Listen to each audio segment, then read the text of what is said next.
My mom once told me, "You'll never make anything of yourself. You're just not like your brother."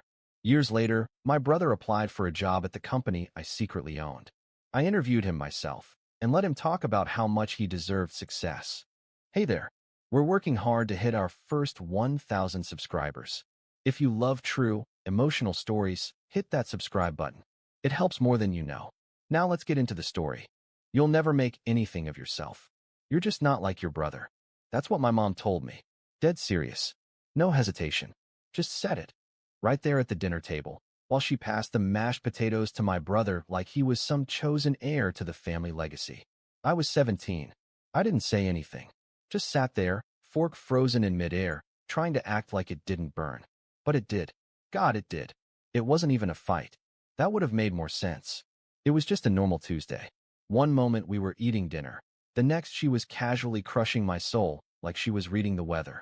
My older brother, Ryan, he just smirked. Didn't say a word. Of course not.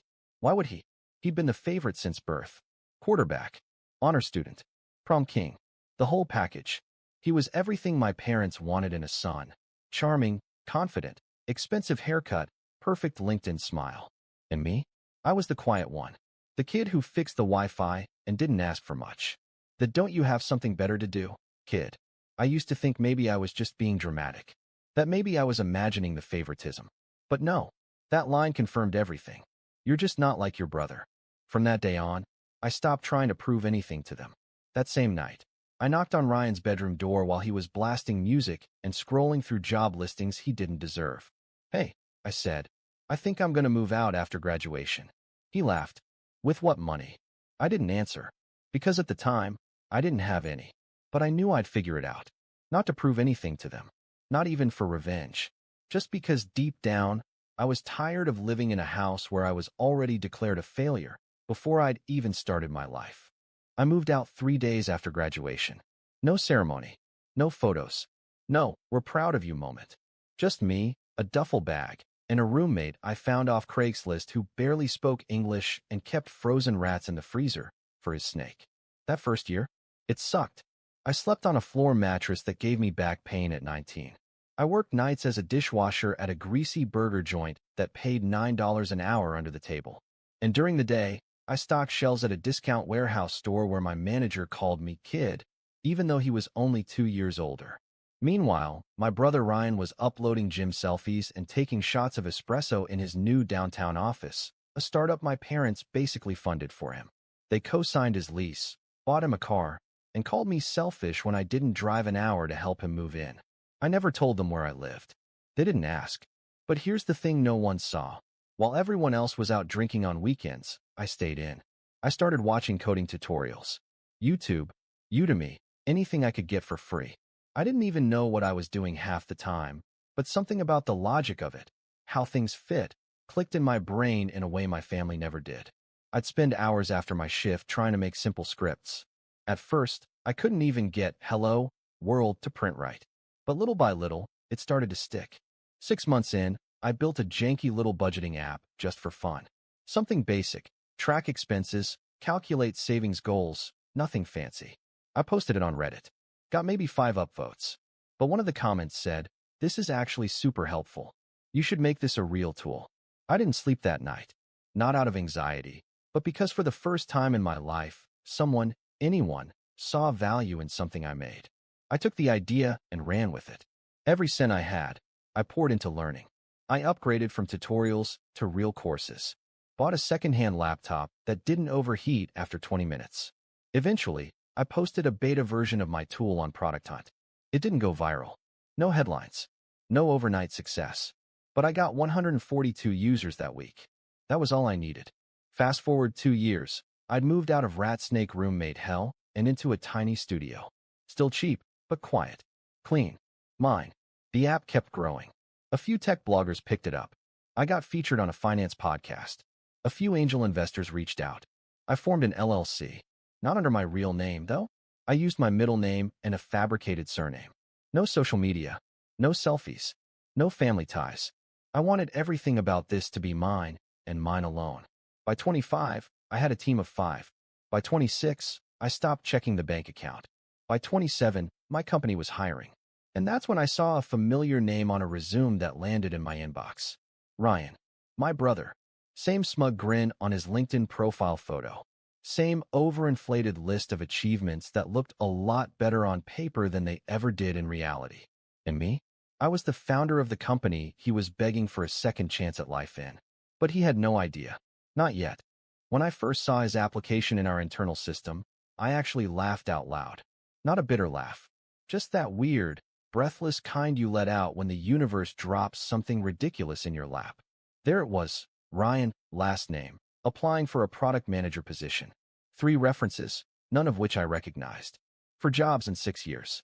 A glowing cover letter that read like it was written by ChatGPT and edited by a frat boy. And that same air of entitlement I remembered from childhood, now condensed into resume bullet points. He had no idea, of course. My company name wasn't public-facing under my real identity. I used a pseudonym, a separate LinkedIn, and stayed away from press. We didn't even list executives on our About page. I clicked Move to Interview. My team scheduled it like any other. He got an email from our recruiter. Standard screening questions, then a slot booked with the department head, aka me. When the day came, I made sure to dim my webcam lighting just enough to keep my face in the shadows. We started the call, and the second his face popped up, same slick haircut, same smug eyes, same voice that once told me, "Dude, you'll probably end up fixing my printer one day." "Hey, Ryan here," he said, sitting back like he was already in charge. Really excited about this opportunity. I nodded. "Glad to have you, Ryan. Let's dive in." He launched into his monologue like he'd practiced in front of a mirror for hours. Said he was strategic. Said he was born to lead. Claimed he'd transformed digital systems at his last company, the one that laid him off during a restructure, which, by the way, I knew had nothing to do with digital anything. It was a food delivery startup. He handled menu PDFs. But I said nothing. Just nodded. Took notes. I asked questions that dug deep, real product leadership stuff. Market positioning, revenue modeling, user retention strategies. He stumbled through half of them, gave vague answers, tried to pivot back to buzzwords like vision, team synergy, and growth mindset. He actually said growth mindset. I almost choked. At one point, he leaned in and said, "Look, I'm just going to be real. I've worked with some seriously incompetent devs before. I'm looking for a place where I can actually lead without carrying dead weight." And that's when I smiled.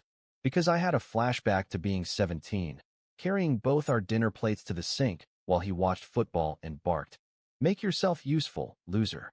I wrapped the interview like any other. "Thanks for your time, Ryan. You'll hear from us soon." He gave a cocky thumbs up. "Looking forward to it, man." He had no idea. He still doesn't know who I am. But he was about to find out. The email only took 30 seconds to write. Subject, application status, product manager. Body, "Hi Ryan. Thank you for your time. After reviewing your interview and application, we've decided to move forward with other candidates. We wish you the best of luck in your search." But that wasn't the part that mattered. It was the PS at the bottom. "PS, you're just not like your brother." I hovered over the send button, paused, smiled, then clicked. I wish I could have seen his face when he read it. I imagine he stared at the screen for a long minute, rereading it, thinking it was a glitch. Or maybe a sick coincidence. But then the second wave probably hit. Who would know to say that? Because that line, "You're just not like your brother," that was Mom's line. Her mantra, her favorite insult. She said it so often, I half expected it to be carved into her tombstone someday. And now it was being used against him. It didn't take long. The first email hit my inbox 20 minutes later. "Ryan, hey, strange email I got from your company. Not sure if it's a mistake, but there was a weird personal line in it. Is that standard for rejections?" I didn't respond. An hour later, another email. "I'm just trying to understand. That brother line, is this a joke or something? Did I piss someone off?" Still nothing. Then the third email, almost frantic. "Do I know you? Seriously, are you someone I went to school with? This is getting weird. Please respond." I sat back in my chair, sipping my coffee, watching it unfold like a slow burn drama. My assistant messaged me. "Hey, candidate Ryan seems to be escalating. You want me to loop in HR?" I typed, "No need. I'll handle it." And then, as fate would have it, the perfect opportunity dropped into my lap. A few days later, my parents hosted a birthday dinner for my aunt. Nothing major. Just family. I wasn't going to go. I hadn't been to one of these things in years, but something in me said, no. Go. Show up. And that's where it happened. Ryan saw me walk into the room, and for a second, his expression didn't change. But then I watched the moment recognition hit. He blinked, stared, and I could see his mind flipping through every frame of that interview like a mental slideshow. I smiled. Calm. Casual. Just walked over, shook hands with my uncle, made small talk like nothing happened. But Ryan? He couldn't stop looking at me. He finally walked over and hissed under his breath, "Was that you?" I didn't answer. I just looked him in the eyes and said, "Still not like you." Thank God. Then I walked away and grabbed a slice of cake. Ryan didn't sit down for dinner that night. He just stood in the hallway, watching me laugh with my cousins, like I was some ghost from a life he thought he'd buried. I didn't acknowledge him again. Not once. Not even when my mom walked in, gave me that fake surprised, "Oh, you made it," voice she uses when she wants to act like she's still in control of the narrative. I just nodded, smiled politely, and asked my aunt how retirement was going. The tension was a full-body presence in that room. Then it happened. Mid-meal, Ryan snapped. He stood up, right in front of everyone, and said, "All right, I just need to say something. This guy," points at me, "is a liar. He tricked me into an interview, used a fake name, then sent me a rejection with mom's words as a joke. That's messed up, right?" The room went silent. Even the forks paused. My mom looked at me, confused. What's he talking about? I calmly wiped my mouth with a napkin. Then I said, "I didn't use a fake name, Ryan. I used my name, just not the one you ever bothered to ask about." He turned red. "Wait, you own that company?" I shrugged. "Technically, the board does. I just built it from scratch, hired the team, wrote the back end, closed the seed round, and pay everyone's salaries. So yeah." My dad looked like he'd swallowed a stapler. "You work in tech?" he asked. I tilted my head. "No, Dad. I run tech." Then came the kicker. Ryan, still sputtering, tried to save face. "This is psycho behavior, man. What kind of lunatic interviews their own brother just to humiliate him?" I stood up, still calm, still casual, and I said, "What kind of brother tells someone they'll never amount to anything, and then asks him for a job?" Dead silence. Not even a fork scraped. I left the room a minute later. Didn't wait for dessert. Didn't care about fake apologies or awkward hugs. On my way out, my cousin grabbed my arm and whispered, "That was the coldest thing I've ever seen. And you didn't even raise your voice." I smiled. Because I didn't need to. It's been 6 months since that dinner. Ryan hasn't spoken to me since. Neither has my mom. Which, honestly, isn't that different from before, except now, the silence is less passive-aggressive and more permanent. And I'm okay with that. They say revenge is best served cold. I disagree. I think the real revenge is not needing revenge at all. Because the truth is, I didn't build my company to get back at them. I built it because no one believed in me. And eventually, I had to believe in myself or fall apart. I hired people who reminded me of me. Quiet, overlooked, underestimated. Some of them had bad grades, weird gaps in their resumes, or no degrees at all. You know what they had in common? They showed up. They worked hard. They listened. And they didn't think they were better than the people cleaning the floors. One of my employees, Jamal, started out sweeping the co-working space we rented.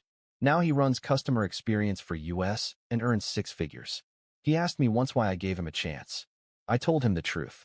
Because someone once told me I'd never be anything. And I swore I'd never turn into the kind of person who believed that about anyone else. My brother? Last I heard, he's freelancing, trying to launch another startup. Still posting CEO of my own life crap on Instagram. I don't hate him, but I don't respect him either. And as for my mom, I got a birthday card from her last week. No apology, no call, just a card that said, "Hope you're well. We miss you." Inside, she tucked a photo from my childhood. Me, about 10 years old, standing beside Ryan, both of us holding trophies. His was for football. Mine was for the school science fair. On the back, she'd written, "You were always different." Maybe that's not a bad thing. I stared at that line for a while, and then I tossed the card in the drawer and went back to work. Because I'm not chasing crumbs anymore. Not from people who once told me I'd starve.